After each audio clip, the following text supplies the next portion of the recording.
dedicated to sharing value and exploring great books from around the world. Hi, this is Sally's Book Talk. Hello, everyone. I'm Guo Hao, the editor-in-chief of Sally's Book Talk. Well, as usual, I gotta recommend our Sally's Book Talk exclusive community. Our users can share and exchange reading insights and feelings with fellow book lovers. If you're interested, just find it in the transcript area below the audio and add our Sally's Book Talk Assistant's WeChat ID. We'll occasionally host all sorts of activities in the group, like live streams, book giveaways, and fun prize draws. Well, after that, actually, last week, a jewelry store near my place, due to poor management and rising rent, was about to shut down. Before closing, they put up some discount sale ads to clear out their stock.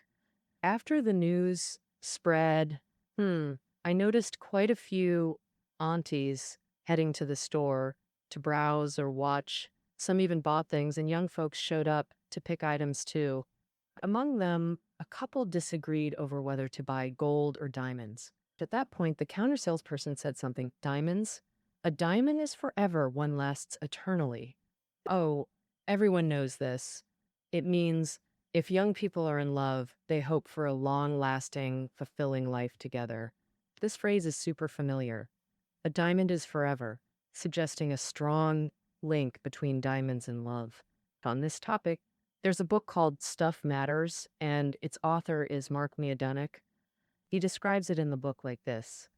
He says the connection between diamonds and true love might come from a clever marketing ploy.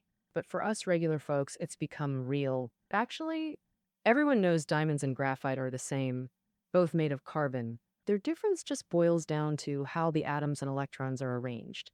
So their essence is identical. But in our everyday cultural and consumer mindset, we still prize diamonds as the top tier form of carbon. Even though we all know the diamond-love connection is mostly due to marketing and promotion. So whether it's diamonds or graphite, ultimately they're just one type of natural material. We're surrounded by so many artificial or natural materials in our daily lives, and it's precisely these materials that shape our existence. Well, this coming Monday, we'll recommend this fascinating popular science book called Stuff Matters. The author selects 10 magical substances he believes can change the world, dissecting these captivating materials layer by layer with vivid, engaging prose. Let's explore how these 10 enchanting substances have impacted human civilization and daily life. For instance, the author discusses glass, something utterly ordinary in our lives. But historically, China's lack of glass technology delayed the invention of telescopes and microscopes. He then explores how these optical instruments enabled many pivotal events in the Western scientific revolution. You'll find many such intriguing connections and reflections in Stuff Matters. Now, if the history in Stuff Matters involves much hypothesis and conjecture, then on Tuesday, we'll recommend a book documenting real history and social development. This is a dramatic work. Many listeners may recognize this, the famous memoir written with blood and tears by the great Russian writer and revolutionary Alexander Herzen, titled My Past and Thoughts.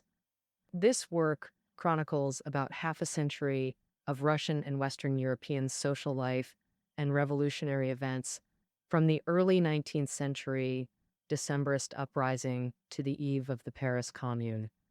It not only faithfully documents his life, but also serves as an encyclopedia of Russian society from a developmental perspective. After learning Russia's true history through this anti-Tsarist revolutionary's memoirs, on Wednesday, we'll recommend Vagrant Culture and Chinese Society to help you discover the China you may have never known. So-called vagrants, the characters yo and wandering and min, people, what exactly does this term refer to? Oh, that refers to members of secret societies who dare to oppose mainstream society. He could be a righteous, unemployed vagrant or an alternative figure deeply involved in the underworld. Or even a local tyrant, a feared thug that everyone dreads. But in real society, these vagrants are often called heroes by those who fear them. For example, the well-known plot in Water Margin, where they're forced to Mount Liang. It's a process and outcome of justified rebellion. Ultimately, it's still a kind of bandit logic to some extent. And Mr. Wang Chuatai, the author of Vagrant Culture and Chinese Society, focuses on analyzing the tradition of violence hidden behind Romance of the Three Kingdoms and Water Margin. She aims to unveil the mystery of China's 2,000-year cycle of order and chaos. This book comprehensively and systematically discusses the close relationship between vagrant culture, and Chinese traditional culture, even traditional literature. Moreover, vagrant culture has had a profound influence on the creation of our popular literature. Their ideologies and habitual influences have penetrated all social classes through the spread of popular arts.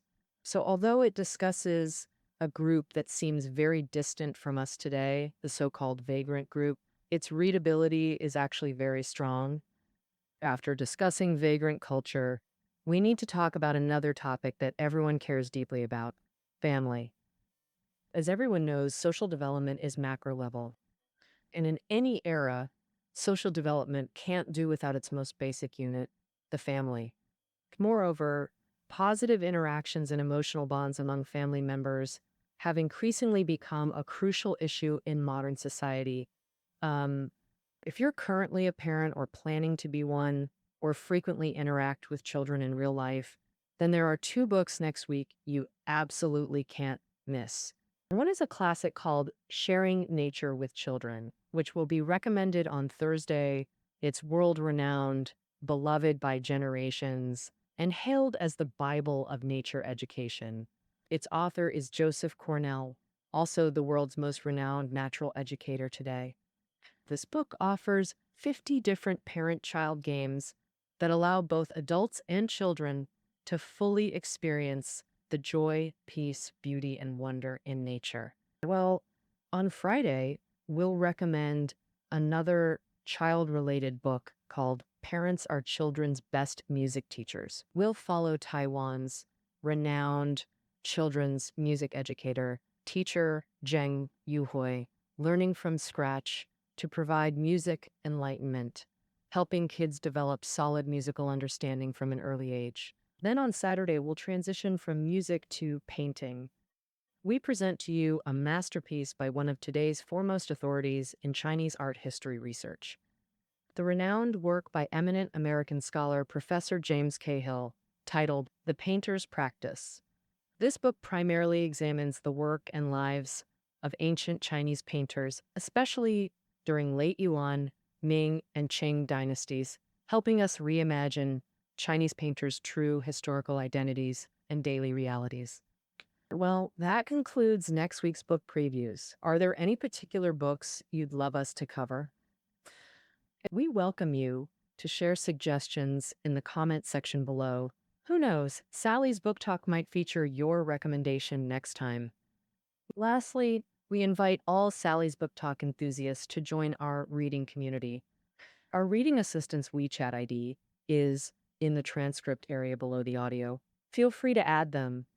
In Sally's exclusive community, we'll have closer interactions and offer even better prizes. Well then, see you next week.